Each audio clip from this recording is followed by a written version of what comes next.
Hello and welcome dear students. Today we are going to study nominalization. It is a part of your grammar. Though generally you may not know it as nominalization, in layman's language it is the change of one part of speech to another, and to be very specific it is the change of adjective into a noun or a verb form into a noun. Why do we do this? We do this so that we can either use that adjective or verb in the place of the subject of the sentence or the object of the sentence. And where do you use it? You use it in your editing. To be very specific, you use it for editing, and in general you need to know this kind of language so that while you're writing you develop the fluency and you're able to express it in the most appropriate manner, eliminating numerous words with and substituting it by one word. Let us go through it and have a better understanding of nominalization. Nominalization means to change one part of speech to another so that it can be used in a sentence. I have already mentioned it is specific to change of say a verb adjective into a noun. It can also be changed from that adverb to an adverb to a verb to a noun. So ultimate your goal is to change it into a noun. Nominalizations are nouns that are created from adjectives, words, or describing words, or verbs, or those are action words. For example, interference is a nominalization to interfere. That means the root word is interfere, and you can change it to any other form. That is interference. Decision is another word. It is from the root word decide. Argument is another word. It is made from the word argue. I hope this gives you a fair idea. It is a change of word from one form of the other, and only the part of the speech is changed so that you can use it appropriately in your writing. Nominalization is the transformation of adverbs, adjectives, and other parts of speech into noun. I think I've already mentioned this.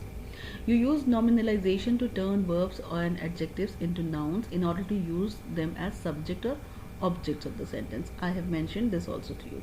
We'll follow the examples so you will have a better understanding. You can form nominalizations by adding suffix. This is an additional piece of information. Suffix means certain group of letters that we add to the root word. For example, we add ly, we add ing, we add ed. So these are certain suffixes that we add to make adjectives or verbs.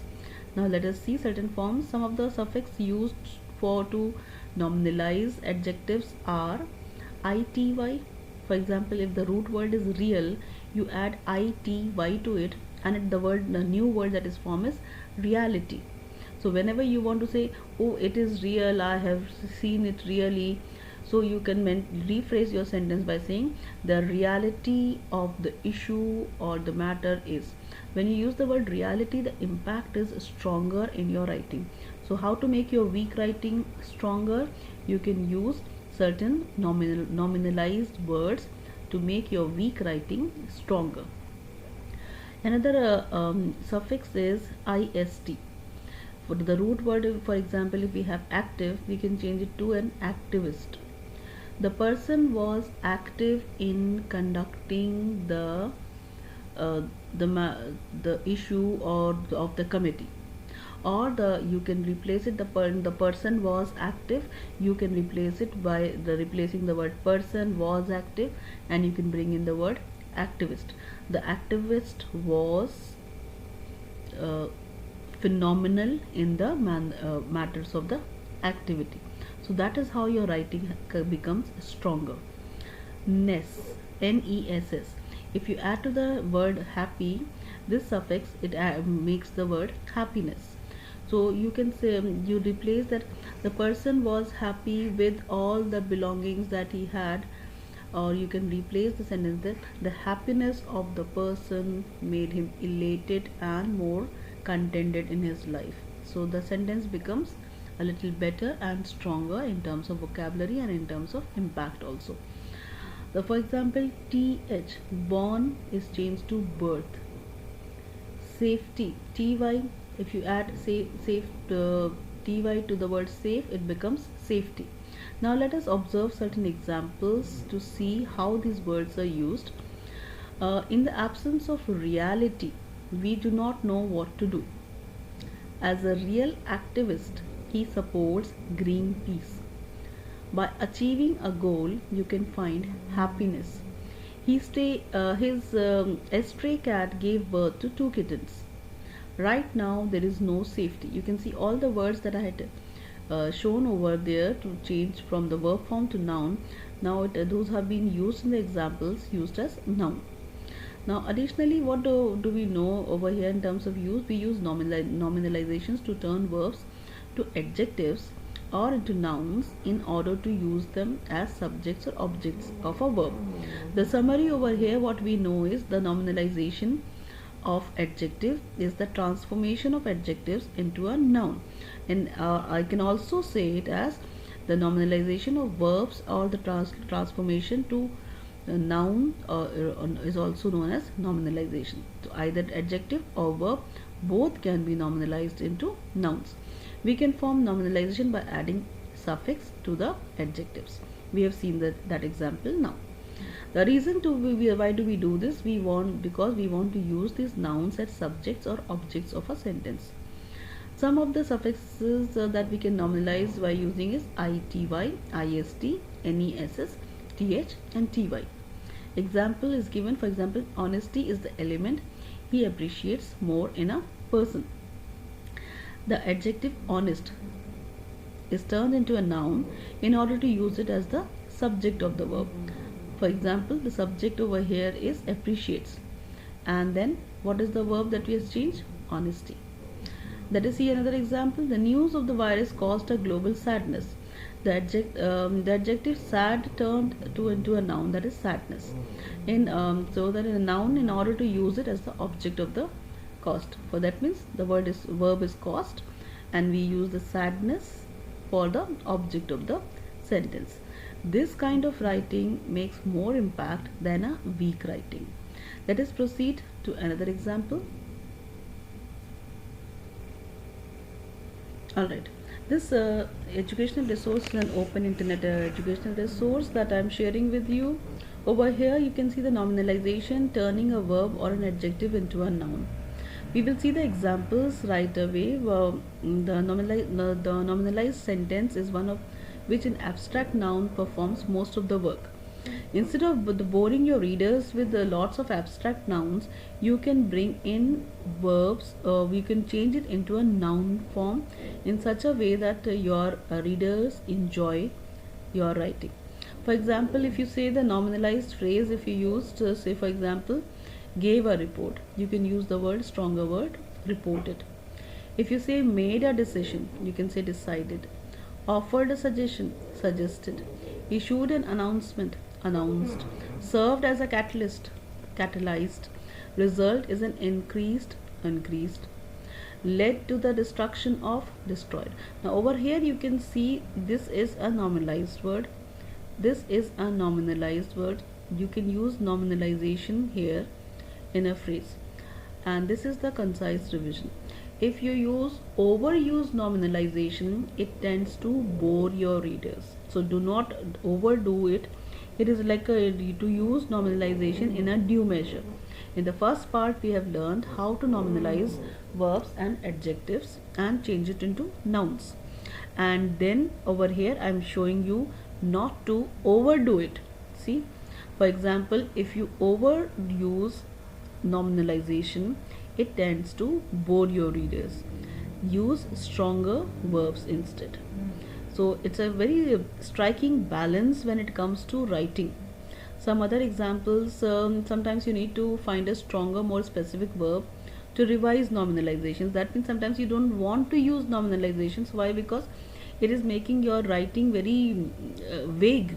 Your readers find it very difficult to understand your writing. So this is the converse of what I mentioned in the first part. In the first part I explained how to change words to nominalize. Now over here I am showing you how nominalized words can be changed back. Now why am I showing you this?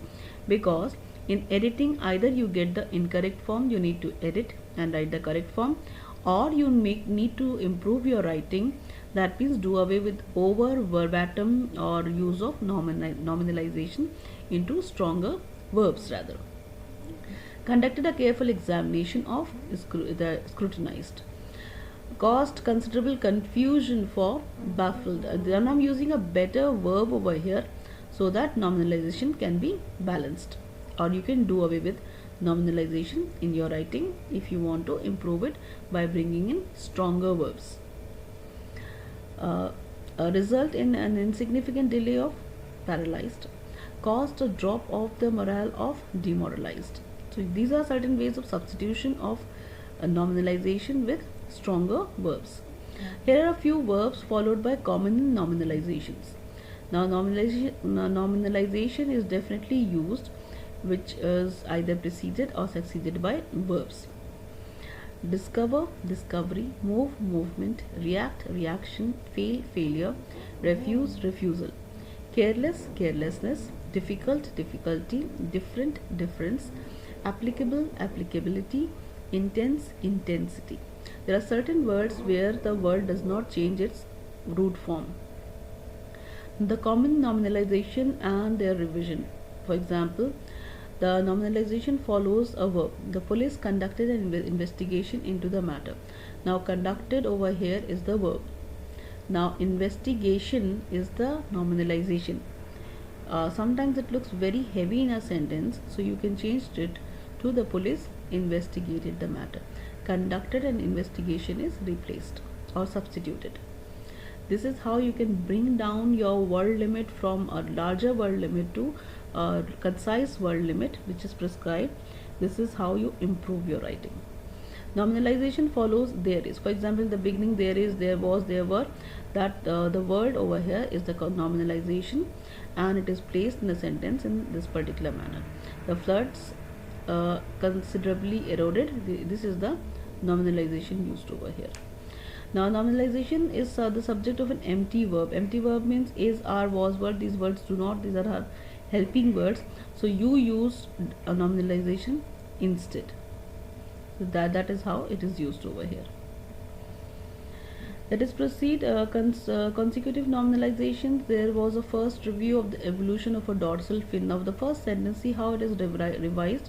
The review word becomes reviewed over here and the evolution becomes evolved in the second sentence. The second sentence seems to be a better option than the first two.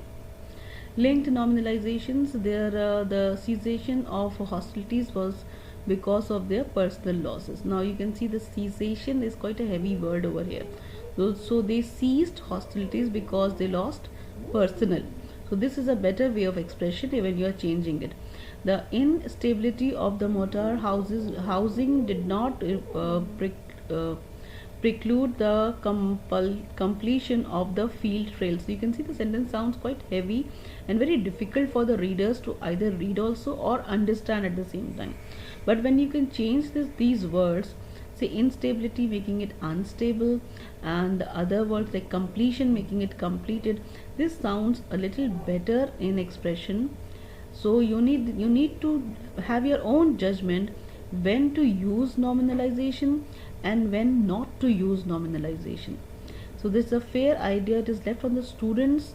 So how you can where do you place your judgment? That means over here the examples are given for papers, that means the university or students and college students writing student papers. But in the students of school students, you need to write a report, you need to write a speech where nominalizations are used and you need to use it in editing. So it is left to the students how it is used, to what extent it is used.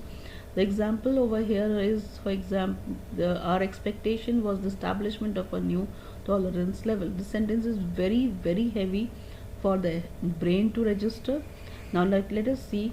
The expectation is changes to we expected. The committee to establish, establishment, change to establish. We expected the committee to establish new tolerance levels. This is quite bearable and understandable for the reader. So I hope the students have understood how to change the adjectives and the verbs to a noun form, that is nominalization, and then you have seen how much of nominalization to be used, which is in the second part. That means when to use and when not to use. How to replace nominalization with simple verbs and adjectives to make your writing better. One way you can change ordinary verbs and adjectives into nominalization to make your writing better, but not to overdo it. If you have overdone it, then in the second part I have shown you how to do away with it. So it is left to the students how to strike a balance of nominalization. Where does it come handy for the CBSE students? It comes handy in your editing. It comes handy in your report writing, speech writing, and all the long writings that you have. Even in your expression of literature, if you are expressing in the passive voice, you need to have a good strong command of nominalized words. I hope the lesson was helpful. And if you are new on the channel, kindly subscribe and hit the notification bell, and the students are requested to click like and add it to their playlist of liked videos, so that you know what videos to refer when you are studying for your assessments or examinations. Thank you and have a wonderful day.